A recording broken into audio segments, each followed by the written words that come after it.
দেশের সীমান্ত রক্ষায় প্রতিরোধ গড়ে তোলে বিজিবি জওয়ান ও বাংলাদেশিরা।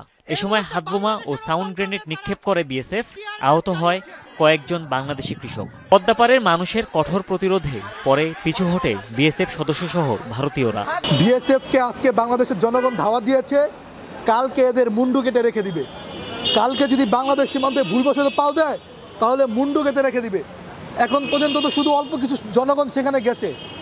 যদি আমাদের মতো লোকদের যাওয়া লাগে তাহলে শুধু বিএসএফ না, আর্মির ওই আপনার মোদিও আইসা যদি হাতে পা ধরে তারপরেও কিন্তু বাংলাদেশ ইন্ডিয়াকে বাংলাদেশের হাত থেকে রক্ষা করতে পারবে না। আমরা একটি স্পষ্ট বার্তা দিতে চাই জাস্ট মোদিকে, কোনোভাবেই যদি বাংলাদেশের সাথে লাগতে আসেন তাহলে কিন্তু ইন্ডিয়া নাম আর থাকবে না। এ নাম মুছে বরং বাংলাদেশ হয়ে যাবে। প্রথম ত্রিপুরা নিব, তারপর আসাম নিব, তারপর আপনাদের অঙ্গরাজ্যগুলো নিব। আস্তে আস্তে বিস্তার করতে করতে আপনার দিল্লিটাকে কিন্তু একদম গিলে ফেলবো। বাংলাদেশের 25 কিলোমিটারের ভিতরে তারা বেড়া দেওয়ার চেষ্টা করছে, যেটা 45 কিলোমিটার ভিতরে তারা দিতে পারবে না। এই রাইটস তাদের নাই। সেই জায়গাটা থেকে ভারত যদি কোনোভাবেই বাংলাদেশের সীমান্তে কোনোভাবেই বিশৃঙ্খলা করার চেষ্টা করে, বা যদি মনে করে যে আওয়ামী লীগের আমলে তো বিজিবির রাইফেল থাকতো কিন্তু সেখানে গুলি থাকতো না, যদি এই চিন্তা ভাবনা করে তাহলে আমি বলবো যে খালি একটু পাউটা দিয়ে দেখেন।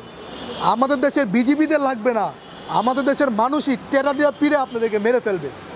ওই সক্ষমতা আমাদের দেশের নাগরিকের আছে। আমাদের দেশের নাগরিকরা সংখ্যায় কম হতে পারে, বাঙালি কোনোদিনও পিঠে গুলি খায় না, বাঙালি সবসময় বুকে গুলি খায়।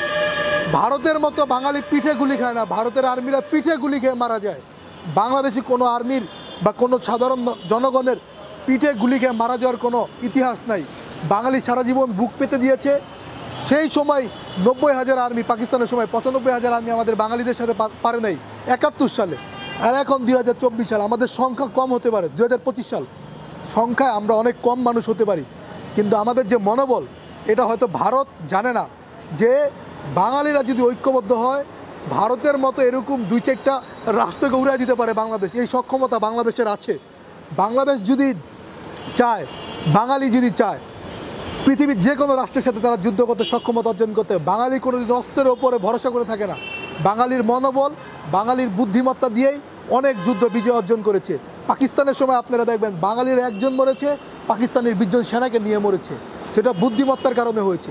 ভারত এখন যেইভাবে মোদি এবং শেখ হাসিনার জামাইবোর কথায় আমাদের বাংলাদেশের ওপরে এই বর্ডারে আপনার বিশৃঙ্খলা করছে, তাদেরকে সাবধান করে বলতে চাই যে আপনারা বেশি বাড়াবাড়ি করবেন, আমরাও আপনাদের 7 স্টার দখল নেওয়ার চেষ্টা করবো, আমরাও সেখানে বিশৃঙ্খলা করব।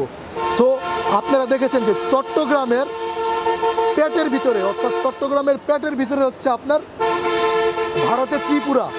সো আমরা যদি চাই ত্রিপুরা কিন্তু দখল করে দিতে পারি, কারণ আমাদের পেটে কিন্তু আপনারা, এটা কিন্তু মন রাখেন, আমরা কিন্তু আপনার পেটের ভিতরে না, আপনারা আমাদের পেটের ভিতরে। সো আমরা যখন এই সাইড দিয়ে ঘেরাও করবে, এই যে মনে করেন আমার পেট, আমি যদি এভাবে ধরি তাহলে কিন্তু আর বের হওয়ার আপনার কোনো সুযোগ নাই। সো আমাদের সাথে লাগতে আইসেন না।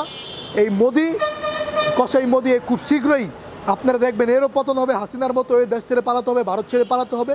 আর এই প্রধানমন্ত্রী যেই খুনি, এই ফ্যাসিস্ট হাসিনার কথায় যারা এখন উস্কানি দিচ্ছেন এবং যারা বিশৃঙ্খলা করার চেষ্টা করছেন, এদের প্রত্যেকের বিচার হবে। এবং কোনোভাবেই যদি বিশৃঙ্খলা করার চেষ্টা করেন তাহলে যদি আমাদের প্রয়োজন হয় তাহলে বাঙালি কিন্তু আপনাদেরকে বুঝিয়ে দিবে।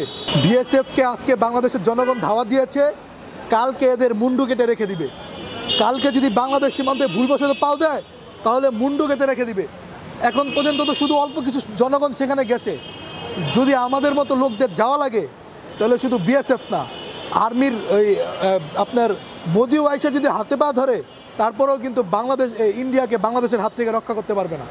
আমরা একটি স্পষ্ট বার্তা দিতে চাই জাস্ট মোদিকে, কোনোভাবেই যদি বাংলাদেশের সাথে লাগতে আসেন তাহলে কিন্তু ইন্ডিয়া নাম আর থাকবে না। এ নাম মুছে বরং বাংলাদেশ হয়ে যাবে। যদি কোনো বেড়া দেন, আমরা যদি অবস্থান করি, যদি আমাদের হাতে অস্ত্র ওঠে ভাই, তাহলে ভারত কি স্পষ্ট ভাষায় একটা কথা বলতে চাই, বাঙালি জাতি যদি হাতে অস্ত্র নেয় তাহলে কিন্তু ইন্ডিয়া সারাদিন বলবে ইন্ডিয়া হায় হায়, কোনো লাভ হবে না।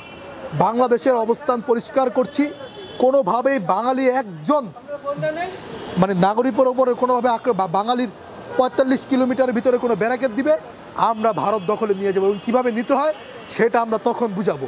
প্রথম ত্রিপুরা নিব, তারপর আসাম নিব, তারপর আপনাদের অঙ্গরাজ্যগুলো নিব, আস্তে আস্তে বিস্তার করতে করতে আপনার দিল্লিটাকে কিন্তু একদম গিলে ফেলবো, সেই সক্ষমতা আমাদের আছে।